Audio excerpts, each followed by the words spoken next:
Hi friends, போன 28ஆம் தேதி சனிக்கிழமை நாங்கள் திருப்பதி போயிட்டு வந்தோம். திருப்பதிக்கு போனாலும் ரொம்ப கஷ்டப்பட்டு தான் வந்தோம்.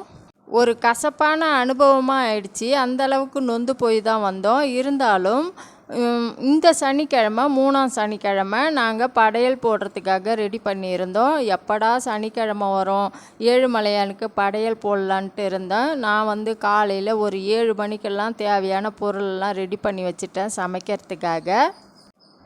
மதியம் 2:30 மணி அளவுக்கு நான் படைக்க ஆரம்பிச்சிட்டேன். முதல்ல முட்டைக்கோஸ் பொரியல், உருளைக்கிழங்கு பொரியல், முருங்கைக்கீரை பொரியல், 2 இலை வச்சு படையல் போட்டிருந்தேன். ஒரு இலையில் தொட்டுக்கெல்லாம் வச்சு சாம்பார் சாதம், இன்னொரு இலையில் ஏழுமலையானுக்கு ஸ்பெஷலாக பிடிச்ச தயிரும் வாழைப்பழமும் வெல்லமும் கலந்த பல்லயம்.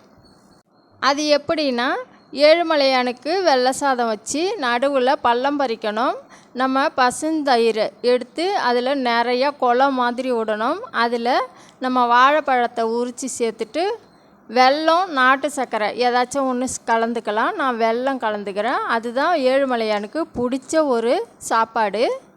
இந்த மாதிரி தான் நாங்கள் ஏழுமலையானுக்கு பூஜை பண்ணுவோம். நாங்கள் சின்ன பிள்ளையாக இருக்கும்போது எங்களுக்கு அம்மா உச்சியில் கொண்டை ஒன்று போடுவாங்க, கிருஷ்ணர் மாதிரி போட்டு நெத்தியில் ஏழுமலையான் நாமம் போட்டு சொம்பு ஒன்று கையில் கொடுப்பாங்க, துளசி மாலை கட்டி.